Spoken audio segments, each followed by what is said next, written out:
Happy Halloween sa ating lahat mga kaimel. Ayan, kamusta at kayo ba ay nakabisita na? Nakabisita na ba kayo o kayo ang bibisitahin? Okay mga kaimel, ito na nga. Ang ating mga hatid ngayon ay about dito sa attack dog. Attack dog na mga attack dog ay bistado na. Luis Orbon, kilala na. Okay, ayan. Banta kay Attorney Pichi. Ayan. May kalalagyan ka sa akin. Nako, ito na nga sinasabi natin itong mga mining whistleblower at itong tinawag pa ng scapegoat. Ito talaga ang sinasabi natin, scapegoat. Okay, yung scapegoat na ito ay nako naman talaga na ito ay panlilin lang sa taong bayan para lang makalusot ang mga iilan na involved dito. Okay, tama nga yung sinasabi ni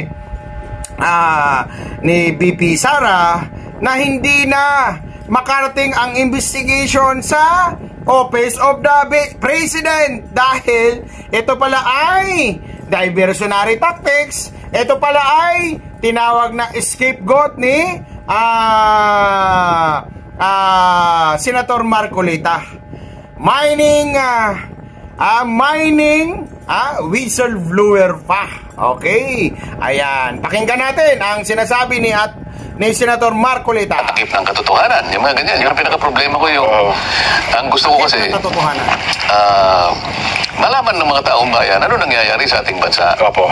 Ano ba yung sitwasyon sa ating bansa? Tama po naman.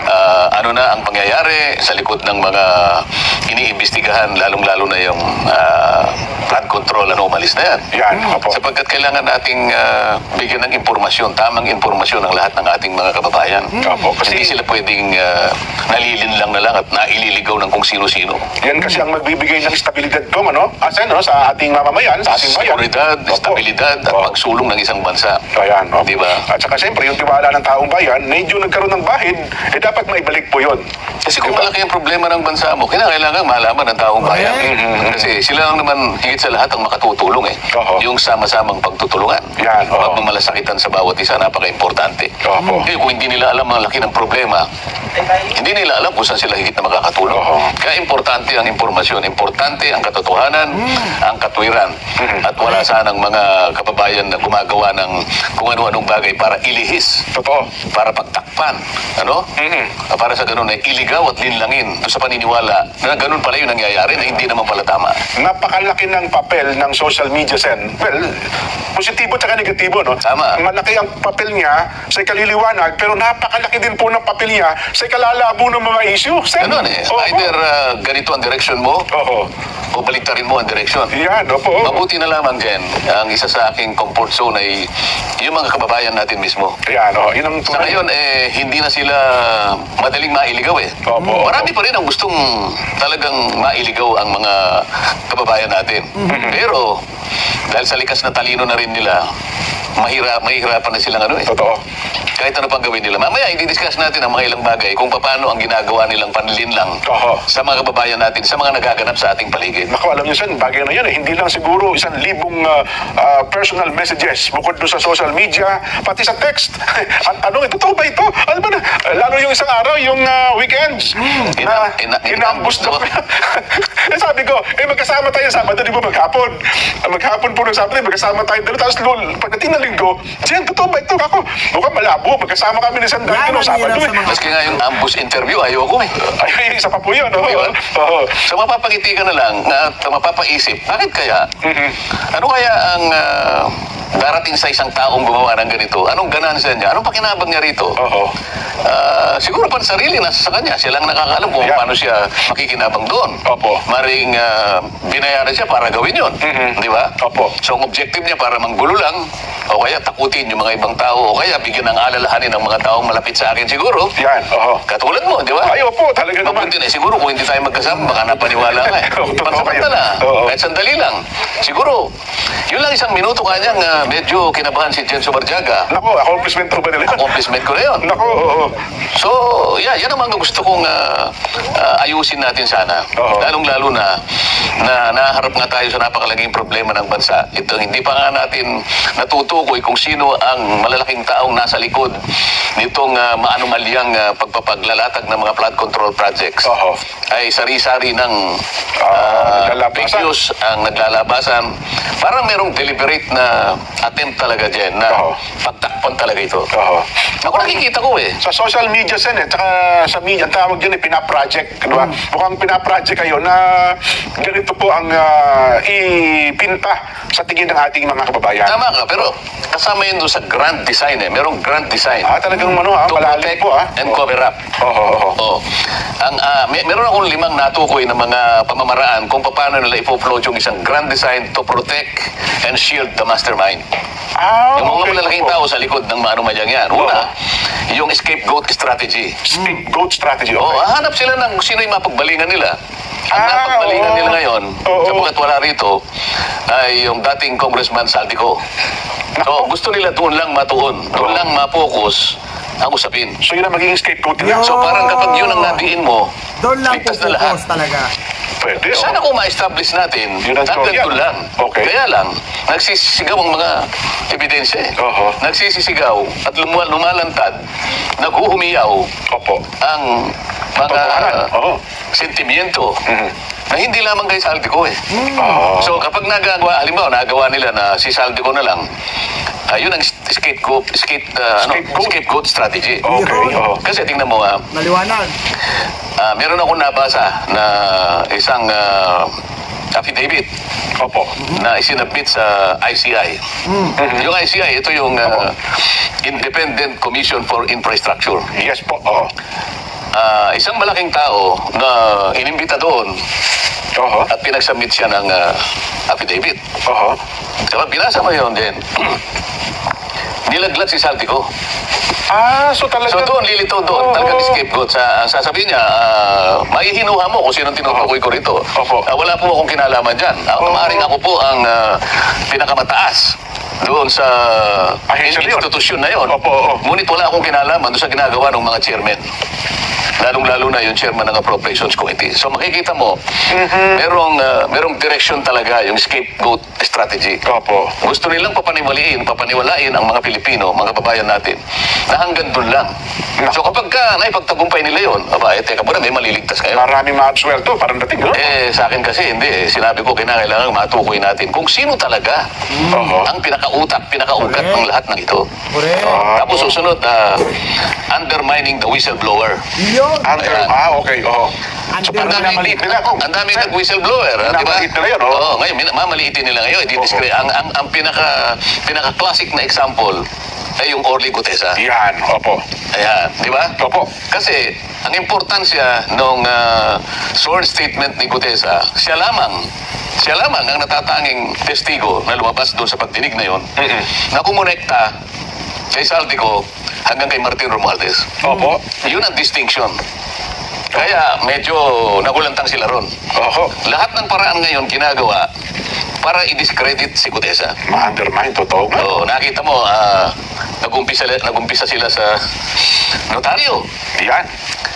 Sino ba may nagsabi pa maski na sa Blue Ribbon Committee, talagang ikinagagalak nila yung gumawa ng pagsisiyasat yung presiding judge ng Maynila. Napatunayan daw na talagang peke yung pirma ni nung abogadang nagnotaryo. Pagkatapos na nila ma-establish nila yun, fraudulent yung statement. Sinundan ng gano'n.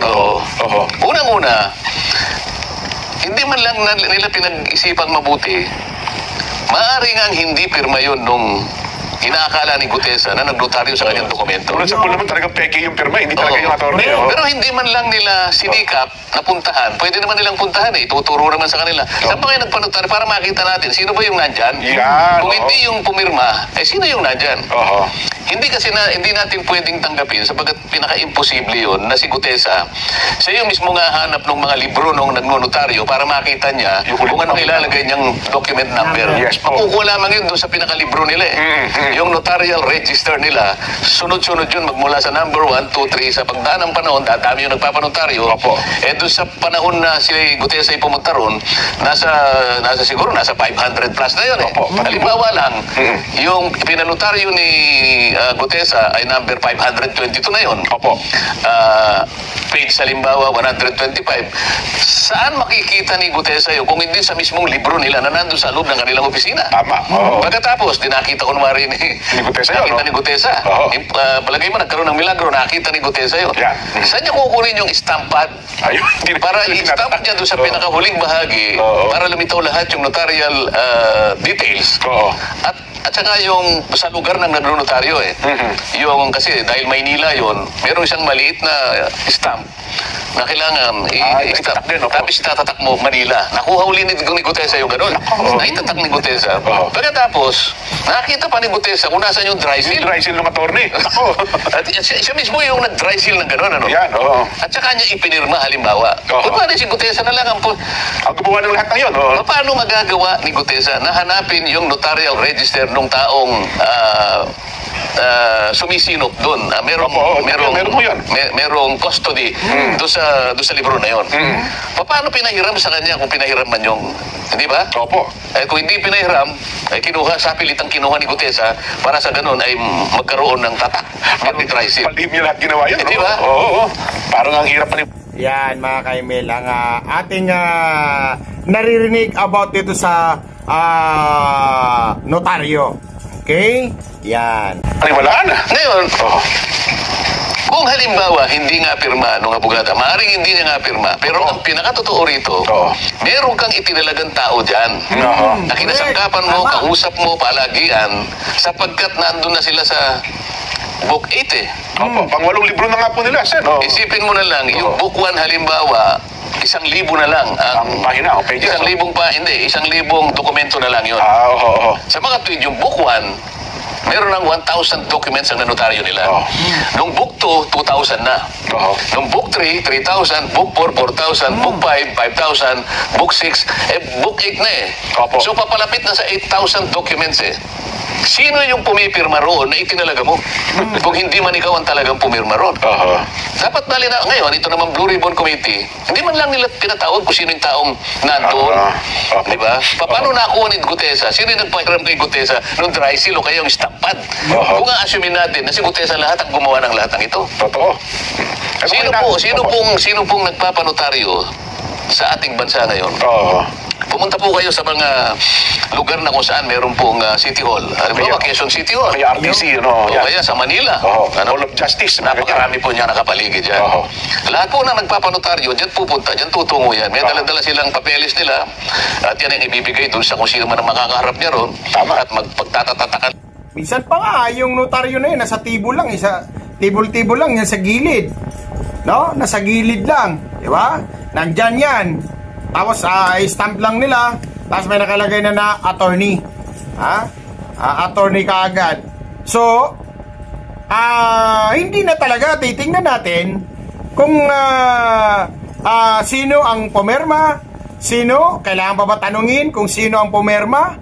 Ikaw ba ito, attorney? Tama yung sinasabi ni Senator Marcolita. Nako, ito talagang, talagang pagalingan na lang. Pagalingan na lang.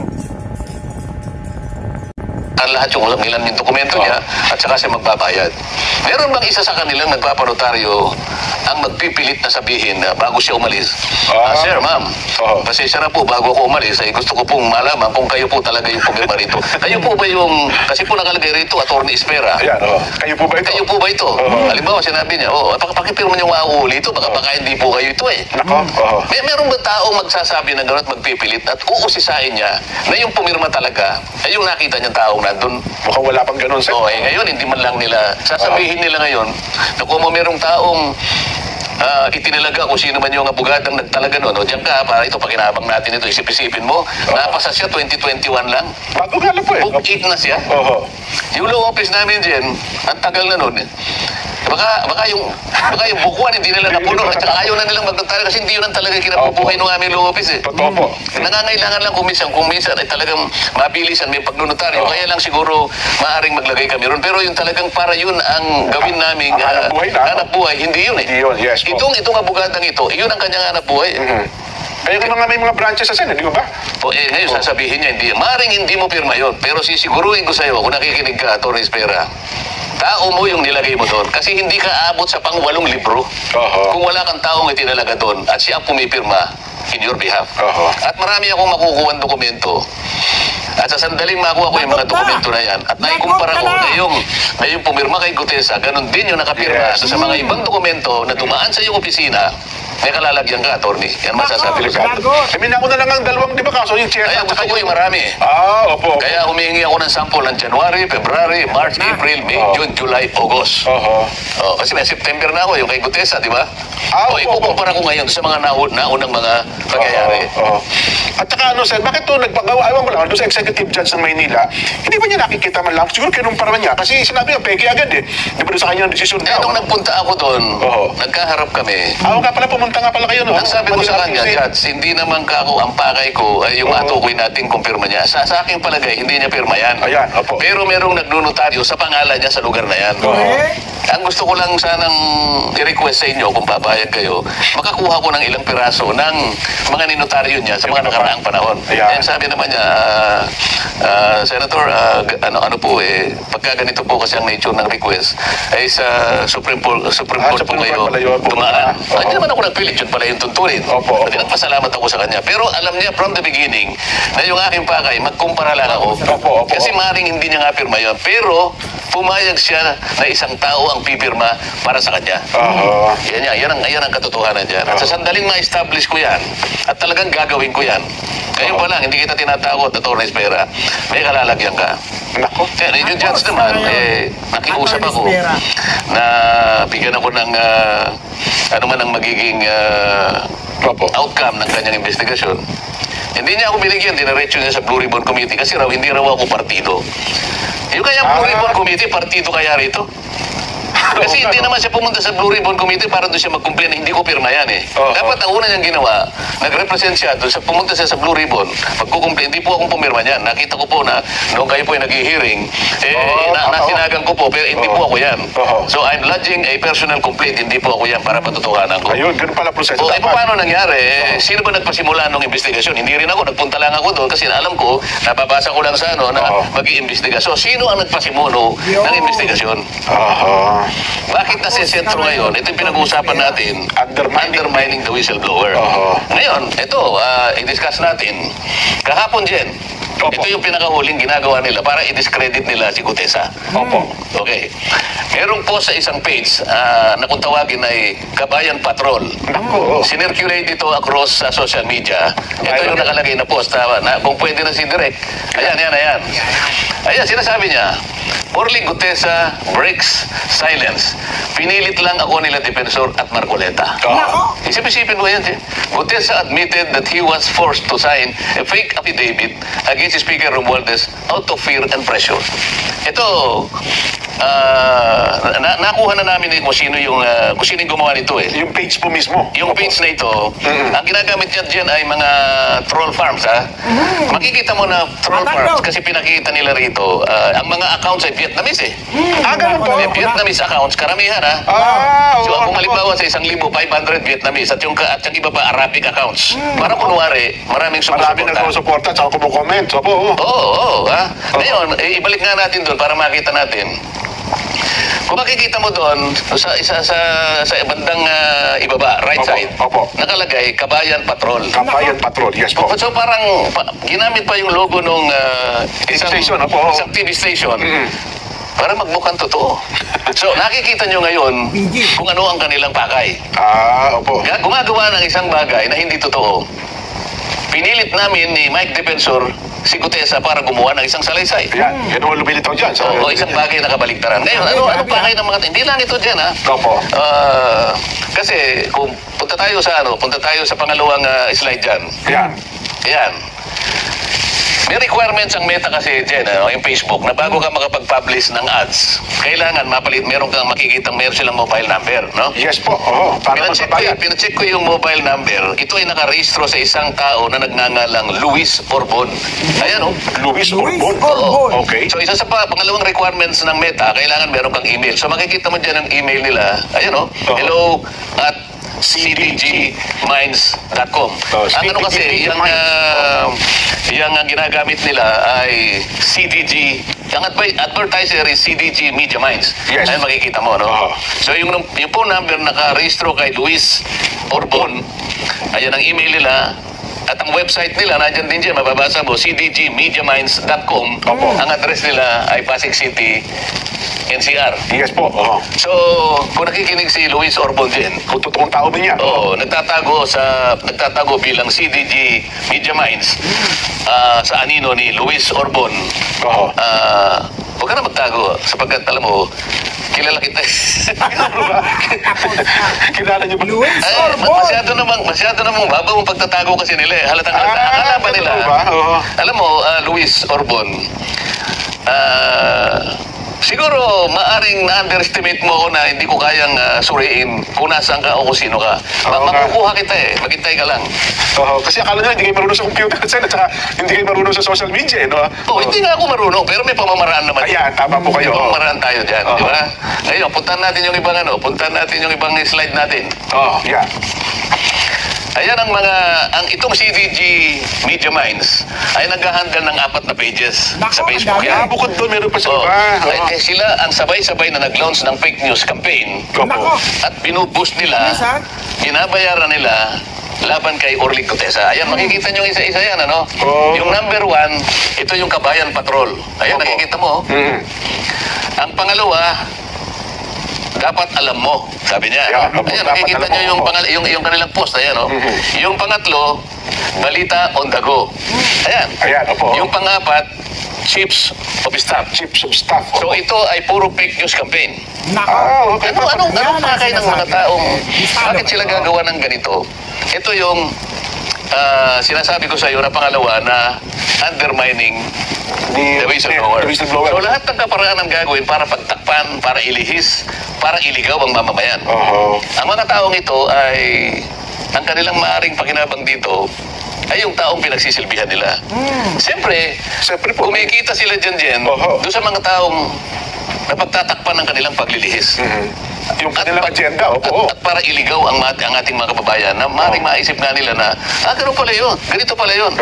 Kaya natin dinidiscuss dyan para malaman ng taong bayan na ito ay puro fake news na ginagawa nila para magtakip, para isalba, para proteksyonan ang mga nasa likod ng mga iniimbestigahan natin. At kung nanonood mo yun, nabasa mo ito ni Gutesa, baka humina ang loob yun, Kasi puro nasaan si Gutesa, nasaan si Orly. Pare-parehas sila, Iba't ibang uri ng ads. Puntahan natin yung isa pang slide direct. Ayan, tingnan mo yan, Iba't ibang uri ng ads na puro paninira, iisang target. Si Marine Sergeant Gutesa at ako. Yan, ay may higit na 10 ads yan din, ito ay ni-loans magmula noong October 24 hanggang October 29.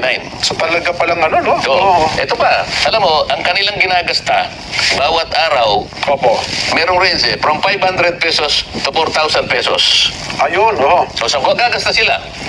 Noong una, medyo nagtitipid Kasi 500 pesos naman. Ngayon, mga cheap naman itong mga ito Mapanlilin lang ka lang, galingan mo na, di ba? Oo naman. Ayun, siguro naisip nila, teka muna, bistado na kayo. Bistado na kayo mga atakdog. Bistado na. Kailangan nating pakibayuhin. So Binubos umaabot hanggang 4,000. Binubos nga sila. Ang tinatarget nilang audience hanggang 1 million. 1 million users or more. Yes po. So ang gastos nila sa loob ng isang buwan, umaabot ng between 20 to 30,000 pesos. Kasama yung boosting din. So ano ang pakay nila? Manlin lang. Mailigaw ang taong bayan. Correct. So ang gastos, ay ganun karami, para sa ganun, patakbuhin yung kanilang mga ads. So kung mga ganon, times 10 kasi mga 10 pa rin, iba't ibang lugar saan, no? Ibubus nilang lahat, mamalak ng kahit paano. So, gumagasta sila talaga. So, sa uling slide, pakita natin para makita natin. Itong mga slides na to dyan, makikita mo, pinamonitor ko yan magmula ng January 2025. Opo. Mga post ito dyan, na puro papuri sa administrasyon. Pero same page po. Same page. Same page. Oo. Yan ay puro papuri sa administrasyon. Ngayon ang kabalintunaan dito, kung ang administrasyon gusto niyang malinis ang skandal na ginawa ng flood control. Opo. Bakit ngayon nag-sip sila dun sa paninira? Character assassination na nangyayari. Sa investigasyon na ginagamit namin para tukuyin natin sino ba talaga ang mga tao, malalaking tao na nasa likod ng mga pangyayaring ito. Opo. Eh kung maka-administrasyon kayo, bakit taliwas ang ginagawa nyo ngayon? Sinisiraan nyo ang mga taong lumabas para ngayon pagtibayin, tukuyin, makilala kung sino yung mga malalaking tao. Ba't nagsimula kayo ngayon gumawa ng fake news October 24 hanggang October 29? Alam mo kung bakit? Opo, bakit po? Sapagkat merong nagbabanta na itutuloy ang Blue Ribbon Committee itong Nobyembre. November 14 daw po, Sen. November nga. Kaya ngayon, tamang-tama lang na sirain si Gutesa. Akala nila ngayon. So, kapag pinatawag si Gutesa ngayon, sirang-sira na siya. Akala ngayon ng tao, wala na yan. Discredited na yan. Yun ang kanilang objective. Yun pala. Yun ang kanilang objective ngayon. Oho. Kaya lang, medyo mahirapan sila ngayon sapagkat unang-una, ang mga taong bayan ngayon, nalalaman na nila ang pinatutunguhan nila. Yan ang sinasabi natin, Jen. Ayun pala. Hindi nila maloko. Natapos tayo ngayon dun sa pangalawa, no? Di ba? Yung undermining the whistleblower. The whistleblower, opo. Oo, pagkatapos gagawa sila ng pangatlo. Gagamitin nila yung Blue Ribbon na parang shield. Parang pantakip din. Oho. Di ba? Medyo, ano yan, Sen, ha? O hindi ba marami ng pronouncements yung mga opisyalis ng Blue Ribbon na si Gutesa fraudulent ang ano nito. Di ba? Ganyan. So pagdating niya sa, wala na sigurong akala nila, wala nang maniniwala. Pati kayo, dinidiscredit din. Pati ako ngayon dinidiscredit. So, ano ngayon ang patutunguhan ng ano na yan? Papalihis na. Papalihis na. So, palagi ko sinasabi, kung tayo po'y para sa bansa, kung tayo po'y para sa kapakanan ng taong bayan, sapagkat ang ginawa nila ay pandarambong sa kaban ng bayan, ayaw nyo ba na makilala natin kung sino yung malalaking taong nagpasimula niyan? At siya yung talagang, kumbaga ay, sila yung nagpasasa sa pera ng bayan. Walang natira sa mga pobreng Pilipino. Nagagalit ang Pilipino. Ngayon, ang gusto nila, hindi matukoy yung mga yun.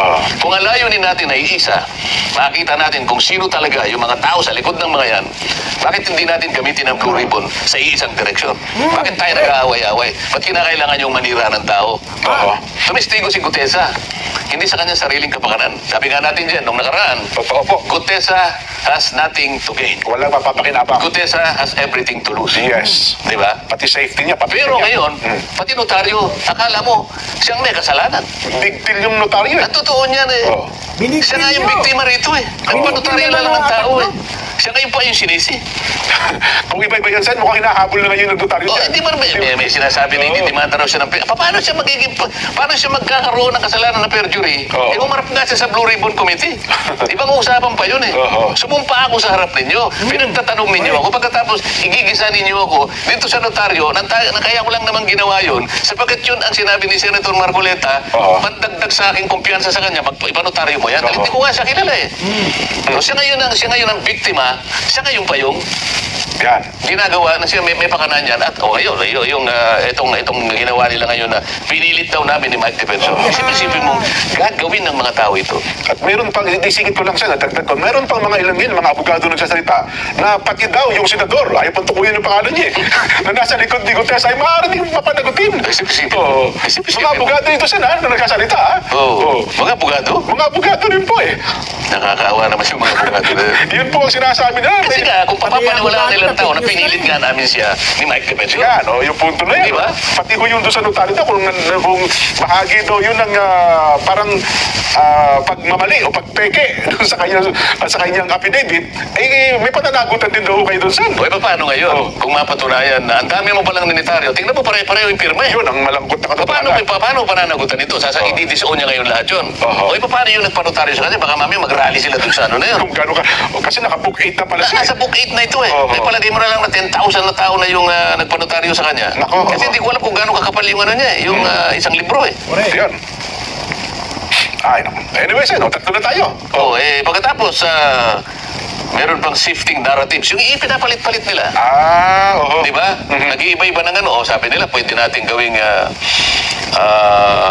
state witness yung ganito. Hindi ka muna. Ikaw ang pinakamalaki dyan eh. Ikaw ang magiging state witness. Nakikita mo yung ano? Nakikita mo yung pattern. Yes po. Mga pattern ito eh. Kapag ito'y pinagsama-sama mo yung pattern na to, maliwanag na maliwanag, ililihis nila. Ayun. Isisinsay nila yung katotohanan. Kaya pala dinidiscredit din ng mag-asawang Diskaya. Kasama yan yun eh. Ito yung panghuli, ito yung diversion and deflection. Di ba? Panglima. Diversion and deflection. Paano naman daw nila gagawin yan, Sen? Yung ano? Yung diversion and deflection na pinabanggit ninyo. I-blame nga nila yung kamukha ng, hindi, may kasalanan yung nakarang administrasyon eh. So yun ang diversion. Hindi ba pinipilit nilang palitawin dun sa mga naunang testigo? Teka muna, bakit ito lang yan? Paano yung between 2012 to ganito, 2016, between 2010 to 2016, nasaan yung mga yun? Yun ang diversion. So ibig sabihin yan, teka muna, kasama ba sila sa 2025 na pati yung budget ay nilikot ninyo? Kasama ba sila ron? Kasama ba sila doon sa mga tumira ng program? Kasama ba sila doon sa allocable? Kasama ba sila sa leadership? Pinag-uusapan natin eh. One administration ago. So, pagsama-samahin mo itong pattern na to, iisang direksyon eh. Ililigaw natin. Para sa ganun, nakaiwas tayo. Para ngayon, makalimutan natin, sila yung matukoy. Mga ilang ano lang naman yan. Alam mo, Pilipino, malilimutin yan. Pag may bagong issue, yan. Yun ang kanilang pag-asa. Kaya mga kababayang nakikinig, Huwag po kayong bibitaw. Huwag niyo pong kalilimutan na ang inyo pong pera, ang pera ng kabanang-bayan, ay inaswang po ng mga tao ito. Huwag po kayo makakalimot. Pero ako naman, Sen, naniniwala na higit na nakararaming Pilipino ang gusto talaga malaman ang katotohanan sa likod ng ito. Paano nga natin gagawin yun kung pinipilit nilang pagtakpan lahat? Pagkamat, meron nga yun, sabi nyo nga, yung kung yan, naliwanagan tayo. May mga ilang tao talaga na nag-ooperate, baka ma-divert din ang isipan ng higit na nakararaming Pilipino, Sen. Ito malinaw na malinaw ito dyan, ha? Isipin mo, nagtatago sa CD Media Minds. Sa anino ng isang Luis Orbon. Nakuha na ito eh. Ang email niya, yan. hello@cdmediaminds.com, website cdmediaminds.com. So, nakapag-comply siya doon sa requirements ng Meta. Kaya siya pinayagan. Kaya lang ito, hindi pwedeng ipagkibit balikat ito sapagkat seryoso ang ginagawa nila eh. Ay, massive ang campaign sin eh. Panlilinlang na tuwiran at deliberate na panlilinlang. Kaya ito ay pipilitin ko ang DICT, ang NBI, at saka yung CICC na makialam dito. Yan, dapat tapos yan talaga malaman sa lalong madaling panahon. Baka hindi lang po ganyan ang gagawin nila sa mga susunod, Sen. Ang kanilang target is 1 million audience. Subscribers and followers. Kung mapaniwala nga naman nila, yung kahit konti lang, ayaw kung mangyari yung bagay na yun. Kasi yung share, ano po yan eh. Isipin mo, Orly Gutesa break silence. Pinilit lang ako ni na Defensor at Marcoleta. Paano kung lumabas ito? At sabihin niyang, hindi po totoo lahat ang mga pinagsasabi ng mga walang hiya na yan. Kaya lang, yung iba na paniwala na. Nakadamis. Totoo, kasi pagka binasa mo po yung mga reactions, ngayon pala napatunayan na yung mga comment yung mga comment na yun troll din yun Kunyari lang, marami nagko-comment kasi ang haba po ng mga Hindi, napatunayan na namin na troll kasi. Ang karamihan, sa bawat 1,000, halimbawa, yung kalahati, Vietnamese accounts at saka Arabo Ganun mo ba? Makikita mo Arabic yung ano paano mo hindi sasabihin na talagang gawa-gawa lahat ito? Hindi naman organic Kaya makikita mo pati yung mga kunwari nagko-comment, yung mga kanilang identity, hindi makilala. Ang masakit dito, Jen, may mga taong ganito na kumita lamang, magkaroon lang ng pansariling pakinabang, kahit na mali, kahit na mailigaw, kahit na malinlang ang mga kababayan natin, gagawin nila Sana kabaligtaran ang mangyari, maisip ng mga taong katulad nito na isa lang ang buhay ng tao dyan di ba? Totoo po naman. Tumulong ka na lang sa bansa mo Kaya lang talagang meron pa rin. Ito pagtarampong sa kabantayan. Akalain mo pakakasangkapan ka para pagtakpan mo ang ginawa nito ng mga tao sa likod ng mga anomalyang flood control projects. Masisikmura mo ba? Masisikmura mo ba? Pakakasangkapan ka sa pagtatakip ng pantarampong sa kababayan. Kumita ka lang. Anyway, doon sa pangatlo na sinabi yun sa Blue Ribbon, kasi na-expect na marami ay magbabalik ang sesyon ninyo at ng Blue Ribbon sa announcement po ay by November 14. Anong in-expect ninyo? At siyempre, dapat ito mabantayan din Kasi ng sa ating mga mga pahayag kabayan. nila, tatawagin daw nila si Gutesa para gisain sa ganito, para, o kaya siya ay pinagsakdal na sa DOJ para humarap sa kasong perjury. Anong perjury doon? Siya nga biniktima ng taong kinasangkapan ng notary public na yun eh. Pagkatapos siya pa ngayon ang ipagsasakdal mo. At saka, nowhere to be found daw itong Gutesa. Tapos sabi daw sabi ninyo, nasa pagkukup ng Philippine Marine, sabi daw ni dating Congressman Mike Defensor. Kaya tuloy napilitan magsalita yung Philippine Navy. Teka, wala sa pagkukup namin, yung Gutesa na yan. Kaya sabi naman ng isang nagsasalimbayan ang fakery news. Yun po, fakery, gano'n. Bahala na kayo dyan, di ba? Basta wala tayong sinasabing mga fake dito. Ayan. Ang ating ginagawa, ilabas kung sino gumagawa ng mga fake news na ito.